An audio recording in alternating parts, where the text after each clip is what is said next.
Hello and welcome back to the Guts to Critique. We just saw Captain America Brave New World and we're going to share our thoughts. So the first thing we're going to go into is actors and characters. So I want to start by saying I think Sam Wilson was a good lead. I think Anthony Mackie did a great job. I thought that Harrison Ford was a good fill-in for William Hurt. I just wish they had done it differently. And Joaquin, I think that he was good.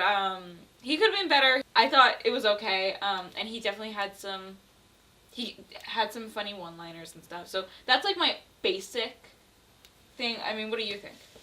I thought Anthony Mackie did a really good job as the lead.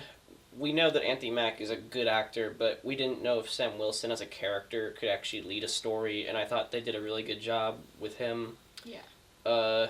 Harrison Ford, I thought, did a really good job as filling in for William Hurt.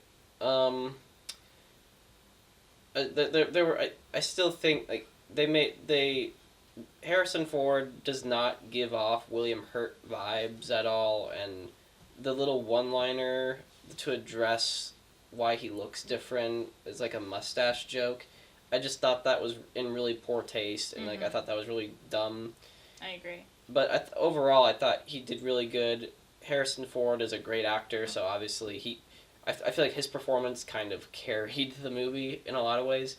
The Joaquin character, I did not care for at all. I didn't. He was in Falcon and Winter Soldier? Yes. I did not even remember that. He left no impression on me in that show. He left little to no impression on me in this movie. I thought he was annoying. He just says a bunch of jokes, and I didn't think any of them were funny. He was the character that Sam Wilson gave the old wings to, and he was like, "Oh, this is epic," and we're like, "We would hang those, like display them," and we never actually saw what he did with them. I don't remember any of that because Falcon and Winter Soldier was a bad show. So, yeah, and we can talk a little bit about the main villain without getting too much into specifics. They announced who it was, but in case you don't know, we don't want to be the ones to spoil it for you. So, the main villain, it was a mixed bag. I thought it was an interesting idea. I thought it was pretty poor execution. His plot line and motivation was just a total mess. It felt overcomplicated, but also like oversimplified. Like, it was just really awkward. Yeah. It felt like he was doing all of this stuff over here just to do this one thing, and that was just weird. Yeah. Like, I don't know. He was just like, I felt like he had one plot line, and then once in a while it would jump over to the plot of the president, Ross and Harrison Ford, and like, I felt like there were two parallel lines, and once in a while they would jump over. Yeah, kind of adding to that. Yeah, there are definitely like two main plot lines in this film. Harrison Ford is like the president, like President Ross, like everything, like what is he doing, what is he up to, and then there's like we're trying to find and track down our villain. And I thought that the President Ross plotline was a lot more interesting because it ties into like the celestial hand in the ocean and stuff. And I thought all that was a lot more interesting than this really messy, overcomplicated villain plotline. There, a few characters came in. Some that have very brief appearances. Yes, some we already knew about, but there was one in particular that I got very excited about. It made me very happy. And then, so that's all I'm gonna say. And then there's also an end credit scene with that. I don't know. Yeah, there's one end credit scene at the very end, and it was fine, but it was also just kind of like, something is happening, and it was pretty vague, and it was like we need a post credit scene to set something up, and so they just kind of put this at the end. Yeah, I didn't give any. Yeah, I don't know. It was just a really minor tease of like, oh, something's coming, and it's like, okay. Getting into the humor. Our second point is the humor. In the first 5 minutes, I thought it was pretty. I was laughing a lot. because they were just like bickering and bantering, and I thought it was really funny. And then after that, it was either a one-liner here or there that was hit or miss, or it just was not funny at all because it was a serious moment. And so, besides those first like 5 minutes, I was kind of quiet. I did not laugh like once during those first 5 minutes. I don't know what you found so funny about it. The movie in general is very serious, and there's like a general like lack of humor, so I didn't laugh a lot. There was like two jokes that I thought were actually funny. I love how you say there was a lack of humor, yet you called Joaquin a quip machine. There's a lack of good humor. Okay.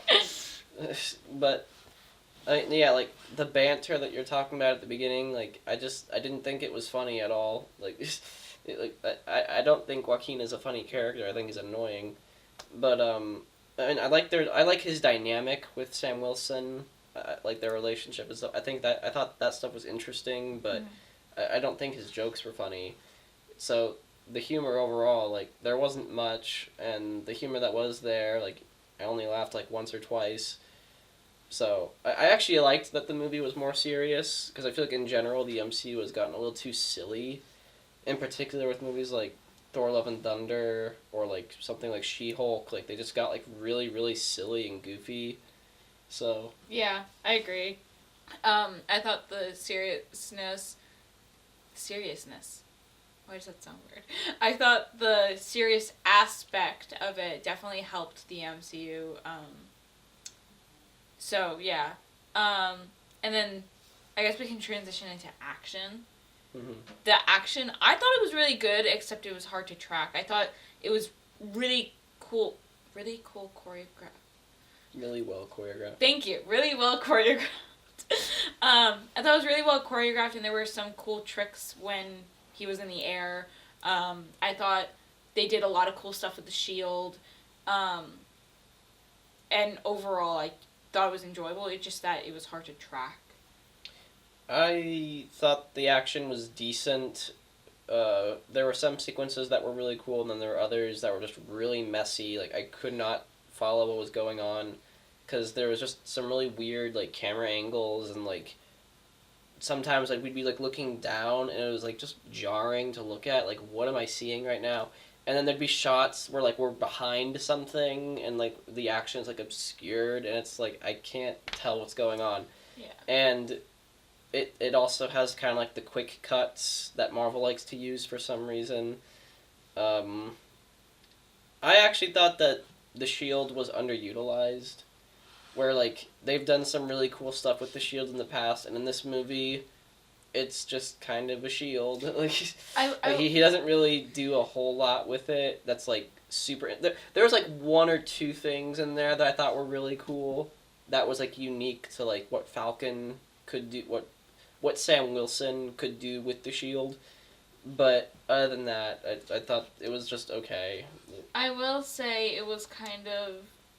I felt like they definitely reused the same trick the whole movie. Like, I felt like we've seen a lot of cool stuff with the shield, and there were some really cool shots with the shield in this movie, but I felt like it was the same thing over and over. He just, like, would bounce it off a wall, or he would, like, kick it up into his hand, or something. Like, I feel like they just reused the same thing over and over, but there were some really cool stuff still. So, yeah. But I think overall, the action was good, just hard to track, right? Yeah. Yeah. And then, like, leaning into the effects. I thought the visuals were a total mixed bag. I thought some shots looked just as good as the other, as the older Marvel movies. In particular, like Red Hulk, there were some shots where, like, it looked just as good as Mark Ruffalo as the Hulk. And then there were some shots that were, like, She-Hulk levels of bad. Like, they looked so janky and off. Yeah, and, like, in general, the Captain America suit, I think it's a cool design, but they integrate, like, nanotech into it, and it just feels weightless. It feels CG and fake, where, like, the wings just kind of pop out and then pop in, like, just zip, zip, zip. instead of like that mechanical like or like clicking in. I love the little sound effects. But like it just felt fake. And I do want to say they showed Red Hulk a lot in the posters and the trailer, and He's so not in the movie that much. Yeah, so it was like, so underwhelming in the movie. I wasn't disappointed because I was never expecting him to show up a lot. Because in the trailers, whenever you see a character show up in just like one location, it usually means that they're just in that one scene. And in the case of Red Hulk in the trailers, he only shows up in like 1 or 2 locations, so you can assume that you're not going to get a ton of Red Hulk. I don't think they should have leaned on him for the marketing. I actually think that they shouldn't have marketed him at all because I thought it would have been a cool surprise. Yeah. The way that the movie plays out is like they kind of like tease it all throughout. So like overall, I think it was good. I enjoyed it, and like okay, I'll say this. Throughout the movie, I was like, okay, this is good. It's pulling some stuff in from other projects that we haven't acknowledged. It's feeling like a Marvel movie. Like overall, like I liked the movie, and it like kind of like what you were saying. It feels like it finally felt like a shared universe again, where a lot of projects that have been coming out recently have felt just like spin-off projects, like one-offs, like, oh, here's a Moon Knight show. When are we going to see him again? I don't know. Here's a Thor movie. Does that tie in any of this stuff? Not Nope. really. Here's an Agatha show. Are we going to see her again? Oh, no. Probably not. Like, and it just felt like a bunch of spin-off projects that none of them really tie together. And finally, with this movie, it feels like we're starting to tie everything together. We're addressing a plot line from Eternals. We're addressing characters from Falcon and the Winter Soldier. We're addressing characters and plot points from The Incredible Hulk, which that's something that I wasn't really expecting. Was like this movie. It is Captain America 4, but it's also kind of The Incredible Hulk 2 in a lot of ways. Yeah. Which I thought was really cool, but also it kind of makes it feel like the Hulk is missing from the movie. I miss Hulk. But I liked that it reminded me of how the MCU used to feel, that like all these things tie together, like everything matters. I'm gonna give it a 6 out of 10. I liked that, like, it finally felt like a cohesive universe again. I liked the political vibe of it. I thought Anthony Mackie did a good job in the lead. Red Hulk is a lot of fun. But you could absolutely feel the reshoots, and I thought everything with the villain was just really messy and like overcomplicated, and like even like how they resolve, like how they kind of defeat him was like really underwhelming, and it felt very abrupt and like out of nowhere. So it was good. It was solid. I enjoyed it enough. I think it's a step in the right direction, and I'm excited. It made me more excited about the rest of the projects coming out this year because Thunderbolts. yeah, I'm really because excited it feels like we're finally building towards something instead of just releasing content like all over the place. It's like, okay, we actually have a narrative that we're following. So I liked it. I enjoyed it. I guess I agree with you. I guess on the way home, I wrote down 7 out of 10, and now I'm thinking about it. I think I'm not going to go as low as you. I think I'll go with 6.5 out of 10, because I don't know. I guess I haven't sat on it long enough to think it needs to go down to 6. I think just talking about it now, I would realize, oh, maybe I didn't love it that much. But overall, I thought it was decent. Yeah. So I think There is a post-credit scene, and it was fine. Not really much to talk about with it. It was okay. Yeah. It's just kind of like more stuff is coming. Great. We already knew that. Yeah, I think so. Honestly, I don't even think you have to stay for it. It was very underwhelming. Yeah, I'm gonna say that you can just wait to stream this one on Disney Plus. I'm gonna agree. I'm gonna say if you are a Marvel fan that's been waiting and waiting, and you saw the trailer and you really enjoyed it, go see it. If you're a diehard MCU fan and you've been like more positive on some of the recent stuff, then go out and see it. You'll probably have a lot of fun with it. But if you're more like us and you've been like, we're just waiting for you to get back, wait for Disney Plus. Overall, those are just our thoughts. Let us know your thoughts at our email. We can also do legacy reviews, so movies that have already come out, let us know and we can review them for you. Mm-hmm. And this year we're also trying to do more TV show reviews and rankings. And I'm just going to say it. Okay. Our schedule has been totally thrown off. Our Skeleton Crew review was supposed to come out last week, but our most anticipated of the year was put in late. So that delayed when Skeleton Crew could happen. And then we were just going to do a spoiler review for this movie. But then we decided we'd also do a spoiler-free review, so that threw off Skeleton Crew once again. And then we watched Cobra Kai, the last season, and we decided we wanted to review that. So that also came up, and so everything is just kind of a mess on our end right now, and I apologize for that. So you're going to get this review, then you're going to get Skeleton Crew, then you'll probably get the spoiler review for this movie. Mm-hmm. Then it'll be Cobra Kai, and then the Star Wars ranking. Yeah, Star Wars ranking is coming very late. I'm very sorry. And we are planning on doing a Marvel ranking for the Disney Plus shows. Yes. That'll happen at some point. Thank you so much for watching. Thank you for your patience and understanding. It's coming. It is coming. We promise. I apologize that January was just a lot of stuff happened. We got sick and so a lot of stuff has just been going on behind the scenes that has made this very But we're getting back on top of it. We're probably going to go film something else right now. Yeah. So thank you so much for watching, and we'll see you all next time.